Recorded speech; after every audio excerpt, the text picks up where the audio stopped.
Hello, everybody. Dr. Rick Wallace dropping in on you. You guys ready for another reading? This segment is going to be a reading of Critical Mass, my 20th book, Critical Mass, The Phenomenon of Next Level Living. And it is my most popular and bestseller for a number of good reasons. It's a book I'm very proud of. A lot of work went into it, and I think it is immensely effective in doing what it was meant to do, helping people reach critical mass. This reading segment is brought to you by Master Fitness 21 and Java Burn. The link is in the description box. Okay, today we're going to read from chapter 23, which is titled Social Conditioning, the Power of Subliminal Messages. And it says, over the nearly 3 decades that I've been committed to helping people overcome multitudinous obstacles to achieve exceptional results in their lives, I have mastered numerous disciplines, including neuro-linguistic programming, psychology, psychocybernetics, neurological remapping, embodied cognition, neurosociative conditioning, and more. However, if I had to narrow down what I do to one singular focus, I would probably describe myself as a neuroassociative conditioning specialist. While I use all the disciplines I've mastered over the years, without question, the one that has the greatest singular impact is neuroassociative conditioning.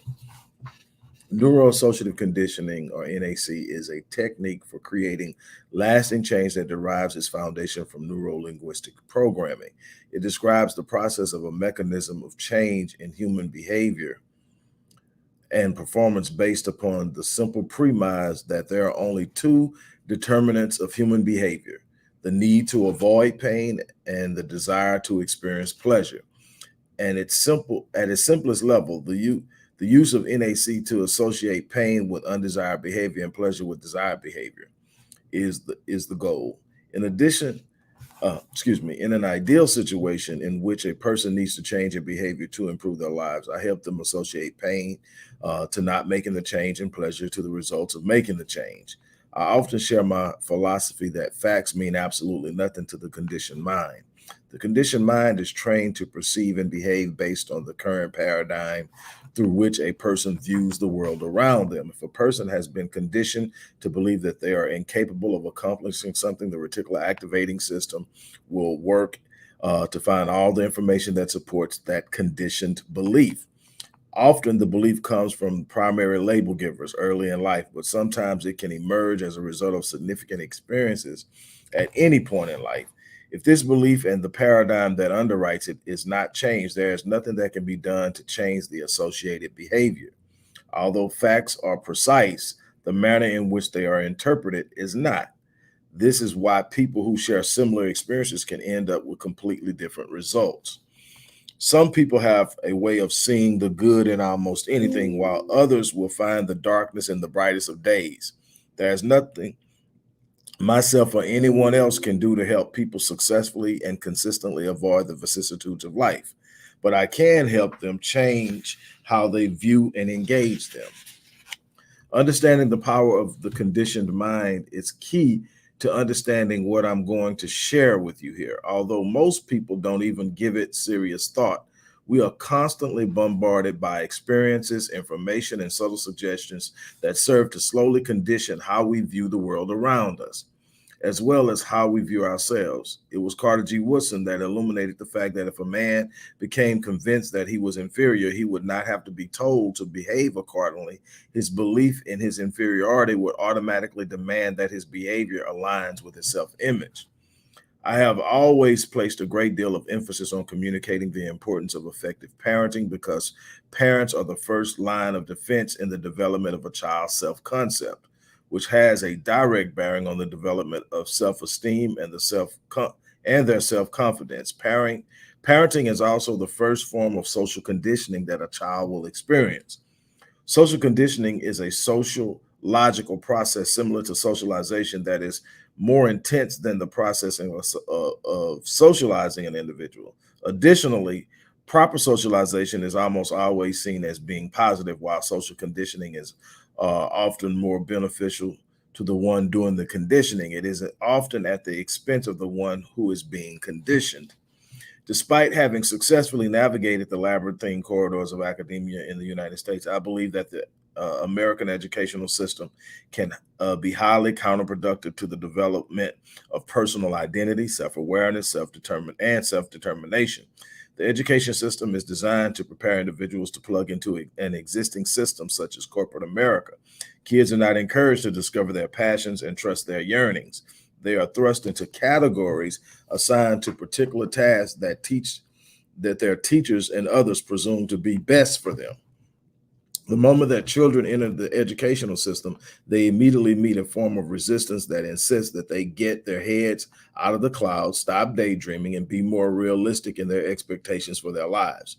You will be surprised at the number of times I've encountered a child who had been told by their teacher that their dreams were not likely attainable and they should focus on something more reasonable and realistic. Not only is this type of behavior by secondary label givers such as teachers, but it is also a part of a system that frowns upon individual thought and self-determination. A person who is self-determined rarely finds their place in operating in cooperation to the status quo. They are not easily controlled. On a grand level, social conditioning is the corporate process of training individuals in a social group or system to develop certain beliefs, desires, behaviors, and emotional reactions which are deemed acceptable by the general society or by certain subgroups within it. When social conditioning is successfully executed, it is immensely effective, not only because those who have been conditioned will be guided by the beliefs that have been pushed upon them, but because conditioned people have a proclivity to police others who appear to be operating outside of the accepted guidelines. How many times have you seen people who see you doing something beyond what is expected or moving outside of the box, and they feel it's their responsibility to pull you back in? Sometimes they even believe they're doing you a favor, or they're helping you, or they're saving you from yourself, because they've been conditioned that bad things happen outside of the box. Anytime you get outside of the box, there's always someone trying to pull you back in the box, because the box is supposed to be the safe place. But let me digress just a little bit here and explain to you another reason subconsciously that people pull you back in the box. See, the box is normally made up of people from like complex, because there are different boxes and people are in these boxes. And when you learn how to move laterally from box to box, you're never boxed in, because you can go where you need to go to do what you need to do.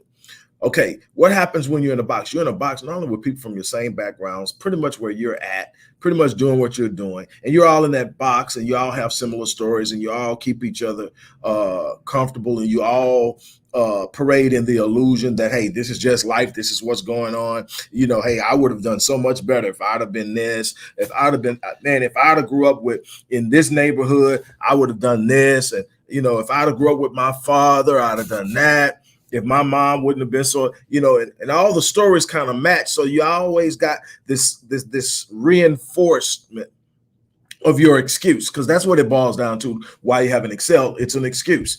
You know, you can say, yes, does not knowing your father have a massive impact on you? Absolutely. I should know. I never met mine. Does growing up in an abusive household have a massive? Yes. I've talked to you about adverse childhood experiences. Yes. But does it relegate you to a lifelong experience of suffering, heartache, poverty, misery, and everything else? Absolutely not. You have an opportunity, and you have an obligation to come out of that. But what happens is you get around a bunch of other people going through what you're going through, and you keep sharing your excuses of why you can't make it. So you start to console one another. Hey, man, it was really rough in this life, man. I'm glad I met somebody like you. And so everybody's cool with where you're at. This is why people pull you back in the box. One day you get a revelation. You have an epiphany. And you all of a sudden decide, you know what? I'm not stuck here. Suffering is not my lot in life. Poverty is not my lot in life. I am not going to sit here and spend the rest of my life suffering for something that happened to me 10 years ago, 20 years ago, for something my mom did when I was 5. I refuse it. I'm getting out of here. I'm going to change my life. I'm going to elevate my position. I'm going to do something exceptional and extraordinary. Guess what happens? They see you doing it, and a problem immediately occurs. And most of the time, it's subconsciously, it's beneath the surface of their conscious. They don't even realize they're doing it, but they immediately start to tell you why you can't do it. They immediately start to find every reason in the book to pull you back in the box. Do you want to know why you keep getting pulled back in the box by the people in the box? Because your escape from the box is a conviction of their mediocrity. Your escaping from the box is a conviction of the bull crap and the BS associated with their excuses. See, you came from where they came from. In many instances, you came from worse. So if you can get out of the box, the reason and the excuses they have for still being in there are no longer valid. Now they got to face some very difficult realities that are feeding their now cognitive dissonance, which is a discomfort in their mental state. And so now what are they going to do? They got to come up with another reason why they're there, because all the reasons they've been giving, you carrying with you out the box. But if they can somehow convince you to get back in the box, they don't have to take action. They don't have to put things in motion to change their situation. They can continually ride that, oh, woe is me, look what they did to me thing. So you got to be careful about who you keep around you. You got to keep some people around you that are no longer in the box, so that when you try to get out and they try to pull you back in, somebody can reach down and grab you. I just want to stop and share that. When you decide to think for yourself and abandon the status quo, thinking to pursue personal aspirations that propel you outside of the proverbial box, you will make others around you uncomfortable. The way that people ease this discomfort of the dissonance associated with seeing others attempt what they believe cannot or should not be done is by scolding or correcting them, reminding them of their place. I call this whispering the sweet nothings of negativity. There are people who literally make it their life's work to remind people to stay in the box. The ability to break free of social conditioning will depend heavily on your willingness to manage those in your periphery. You are the sum of the average of the 5 to 10 people you spend the most time around. If you are constantly around negative people, you will develop a negative state of mind. If you spend time with people who lack purpose, you will become unpurposed, lacking focus and intent. Social conditioning starts when you are an infant and is most acute during the early developmental years. However, it continues throughout your entire life. Parents execute it, peers, teachers, employers, co-workers, your neighbors, books you read, television shows you watch, the church you attend, and even advertisements and commercials. Social conditioning is employed in several ways, but one of the most common and effective models is the use of rewards to reinforce desired behaviors and punitive actions to punish the behaviors that are frowned upon. This model is referred to as classical conditioning. This is the same model used to train animals such as dogs, horses, pigeons, and more. While the classical model is constant, the most effective form of social conditioning is the use of repetition to introduce the same message, also referred to as subliminal message. This form of social conditioning is subtler and takes place over long periods of time, constantly being reinforced in more subtle ways. The use of subliminal messages as a means of social conditioning is why constantly guarding your gates, eyes, ears, and even touch is so important. With the use of subtle suggestions, the target is not the conscious mind, but the subconscious mind. The subconscious mind is responsible for more than 96% of your behavior and decision-making. Something as simple as constantly seeing a commercial ad in which a well-dressed man attracts lots of women, drawing an implicit conclusion that if you want to be loved by the ladies, you must dress the part. Is this completely true? Of course not. But if the pattern presented by the advertisers is not interrupted by the idea that there are plenty of ways to attract women, the person viewing these commercials will go to great lengths to dress like the man in the ad. This is how commercials work so well. If these things didn't work, would companies be spending millions of dollars for a 30-second slot on Super Bowl Sunday, the most watched event during the year? No television show or anything is watched by as many people as the Super Bowl is on Super Bowl Sunday. And that's why, especially the halftime slot, those slots are gold and they pay a bunch of money. If you didn't think that those commercials had an impact in some kind of way, if nothing more than to plant the seed for the commercials that will follow in the coming weeks, that they will be spending that kind of money. This stuff works. It has been working. You need to read the book Propaganda by Edward Bernays. You also need to read the book Brainwashed by Tom Burrell. We have all been socially conditioned at different levels, with many becoming completely compliant to the ideas presented by the status quo. Social conditioning is not conducive to producing a population of people who are highly functional and optimizing their potential, but it is rather a form of herding and indoctrination that controls the movement of those it influences. People who conform to the social conditioning aimed at the masses are more vulnerable to responding to certain opportunities, good or bad, treatment and conditions in a manner considered to be acceptable by those who benefit from those responses. In other words, when you are socially conditioned, you are normally moved in a way that your actions and your behaviors don't serve you as much as it serves others. See, if you lived out the fullness of your potential, you probably wouldn't be working for a corporation who is paying you one fraction of what you're making them. See, when you start to discover yourself and you start to walk in yourself, you start to ask yourself questions that the conditioned mind doesn't.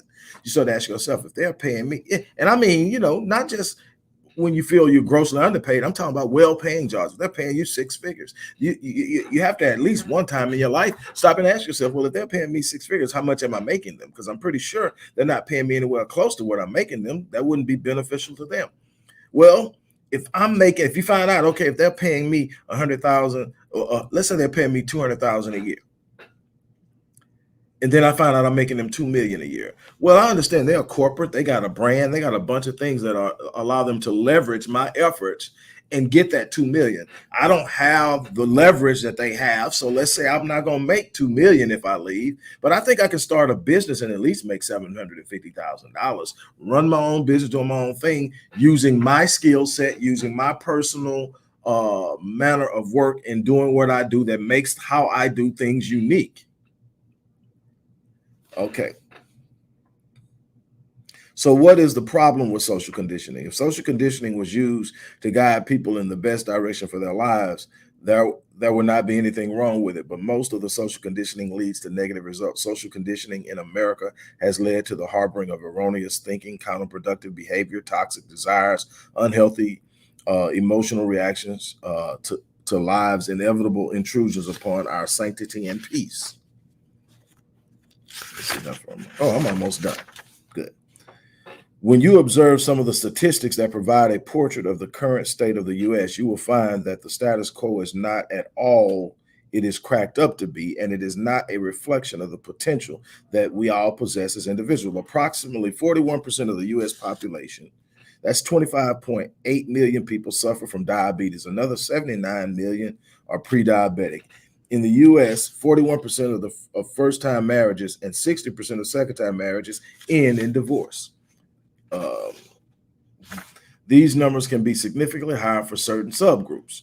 Approximately 29% of adult women in the U.S. and 43% of adult men binge on alcohol on a regular basis. An estimated 7% of Americans will experience an episode of depression at some point during the current calendar year. It is worth noting that the numbers are eerily similar in other developing countries. While there are several factors contributing to the reality, social conditioning is without question one of the most primary culprits. When I initially became aware of social conditioning, I attempted to identify ways I had been negatively impacted by this force and then to reverse the damage. What I learned is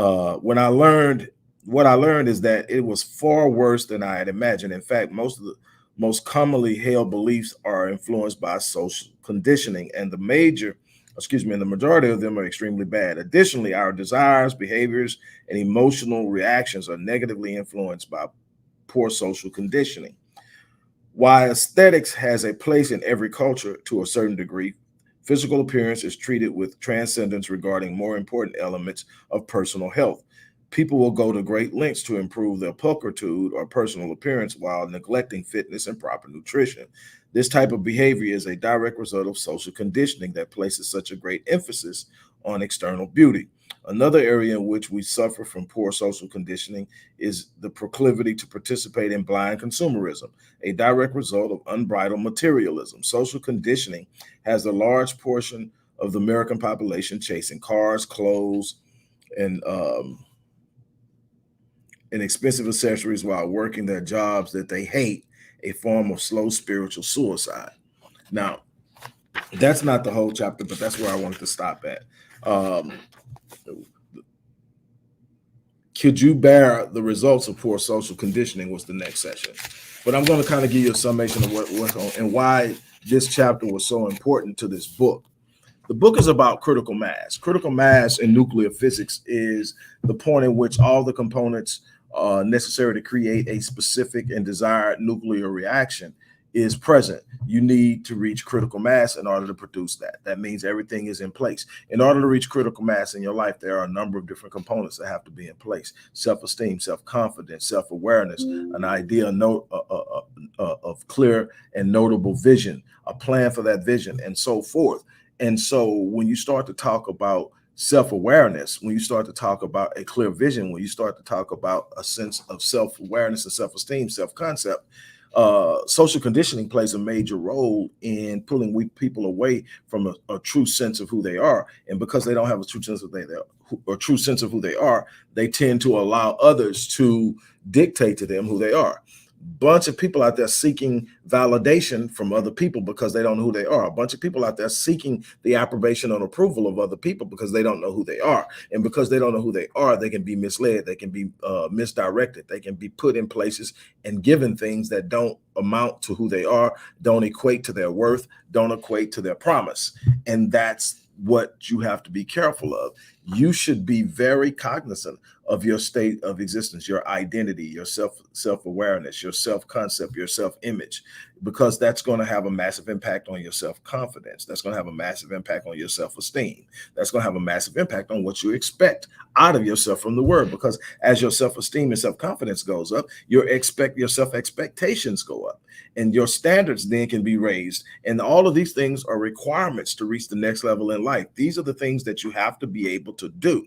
Now, we can sit up and we can talk all day long about what you want. It's not going to be about what you want. It's going to be about what you become. So how do you become? You gauge and be honest with yourself about where you're at. Then you ask yourself what it is that you want out of life. Then you look at it. Then you start to observe the people who have already achieved it, and you start to evaluate their attributes. The people who do this tend to do this, this, and this. The people who do this tend to have this, this, and this. They tend to wake up at this time. They tend to do this. They read a lot of books. They do whatever you need to do. So then you sit up and say, okay, I need to become an avid reader. I need to become a better, a more organized. I need to become a better planner. I need to know exactly where I'm going. I should be doing at least 5 things each day that's moving me towards my goal. There's these little things you start building. Say, okay, when I become a person that does this consistently, I'll be the person that can do that. I'll be the person that can have that. I'll be the person that's over there. I'll be able to start my own business. It's all about becoming what you need to be. It's not about sitting up and wishing about it. It's not sitting up and complaining. It's not about finding excuses why you don't have it. It's about understanding where you are and being honest with yourself, and then determining where you need to be. But in the process, you got to understand that there's an entire system out there that needs as many people as possible not to discover themselves, because then they won't want to be plugged into the machine.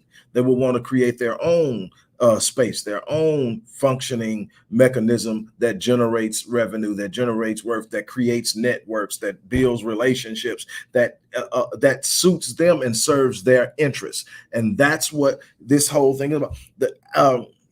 The public education system was never created to fully empower people. It was created to train them, to make them literate so they were easily trained when they move into jobs. It was made to train them the basic skills they would need to hold jobs. It was never designed to find their purpose. It was never designed to look inside of them and nurture their gifts. It was never designed to sit up and take on the responsibility of each student reaching their full potential. It was to sit up and say, you need to know how to do this. You need to know how to do this. You need to know how to do this. Once you learn how to do that well, go over there and ask that man for a job. He's going to give you a job, and then he'll tell you how much he's going to pay you. If you do your work right, you can keep that job as long as you want to, as long as that business stays afloat.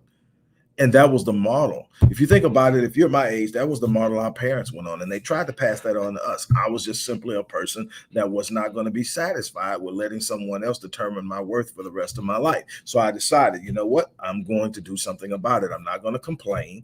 I'm not going to sit up and whine, because they also taught me, even though they taught me that model, which I believe is an extremely broken model, they also taught me never to complain. And they told me to take control of things. If I didn't like it, to change it. And so that's what I did. I decided to understand, but I determined that you can't get somewhere just by wanting to be there. You've got to come up with a system. You got to come up with a way to get there. So I start to study, how did people get to different places in life? What did they do? I started way back with Earl Nightingale, Zig Ziglar.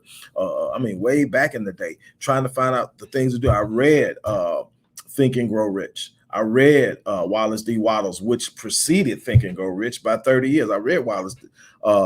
Wattles, The Science of Getting Rich. I read those things, and the things that most people were shunning, I was taking on because I wanted to find out about it. If it can be meticulously done and produce consistent results, then it's easy. It's a done deal. Man, if everybody you see that's doing what you want to do did this, you probably want to do it. Success leaves clues. So if success leaves clues, then what I'm going to do? I'm going to follow the clues.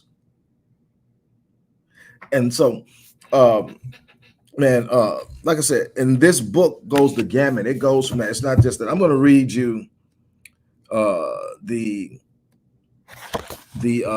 table of contents so you can get an idea of what's here. Chapter 1, the mind is the genesis of your destiny. Chapter 2, psychosomatics, the effects of your thoughts on your physical well-being. Chapter 3, the power of intent to change your mind. Chapter 4, the reason so many people fail to succeed. Chapter 5, power versus outcome, the unlimited potential of a purpose-driven life. Chapter 6, living in a hostage situation. Chapter 7, the power of expanded beliefs, faith in motion. Chapter 8, positive thinking, the first step in changing your life. Chapter 9, when absolutely everything goes wrong. Chapter 10, mastering your emotions in your pursuit of greatness. Chapter 11, strengthen your willpower and self-discipline. Chapter 12, 5 powerful steps to help build self-confidence. Chapter 13, purging your periphery, building a new circle. Man, if you don't read any other thing in this book, read that. Chapter 14, life will pay whatever price you demand of it. Chapter 15, how to make the law of attraction work for you. Chapter 16, 3 synergistic forces that produce a breakthrough. Chapter 17, 5 mental steps to help with financial setbacks. Chapter 18, the mind unleashed, creating your own reality. Chapter 19, reprogramming your subconscious mind. Chapter 20, the cost of greatness and success. Chapter 21, the importance of a positive mental attitude in developing good health. And finally, chapter 22, understanding how things work. This book, I'm telling you, this book, step by step. And then the thing is, I wrote it using a modular model of composition. In other words, you can read this book straight through, and it flows as if it was written in linear composition. But you can go to any chapter in this book when you pick it up and say, man, that's the thing I want to focus on right now, and go read it. And that chapter will speak to you, and you don't have to have read everything that came before it to understand it. I wrote them modularly, meaning that they stand alone, but they work together when you flow. You put them all together, you got something powerful. But if you need to go get something right now for a specific thing that sticks out, go do it. This is a very exceptional tool. It is not the equivalent of working with me. Trust me. There are some things that only can be done when there's a direct interaction and there's a direct pull, and there's someone holding you accountable for what you do, for what you say, and what you follow through on. And that's what I do. We are going to identify some things. No, this book doesn't do this, but I guarantee this book will change your life. So now here's the thing. You can get the book right there in the description box. You can get the book, but you can also sign up for the Rapid Change Breakthrough Session, which right now for a limited time is being offered at half price. You can sign up for that. Not only will you get it at half price, which is unbelievable, but you're also going to get a free signed copy of this book. So if you want to do that, go ahead and do it. Look, don't go into 2022. I keep saying that. That's going to be my theme, so get ready for it. Don't go into 2022 half stepping. Don't go into 2022 the same way you've been moving around in 2021. Don't go into 2022 thinking you can sit up and make up some New Year's resolutions and start from scratch. You need to be changing the things you want to change now. You need to be building momentum so that you hit the ground running. How you enter it, how you transition in is going to have a massive impact on how that year goes. You don't want to transition in standing still. You don't want to transition in thinking you're going to make all the changes you want to make now that it's January the 1st. Here we go. No, you want to hit January 1st already in full stride. Let's make it happen. On that note, I'm getting out of here, you guys. Thanks for stopping in and listening to me read. All right, I'm out.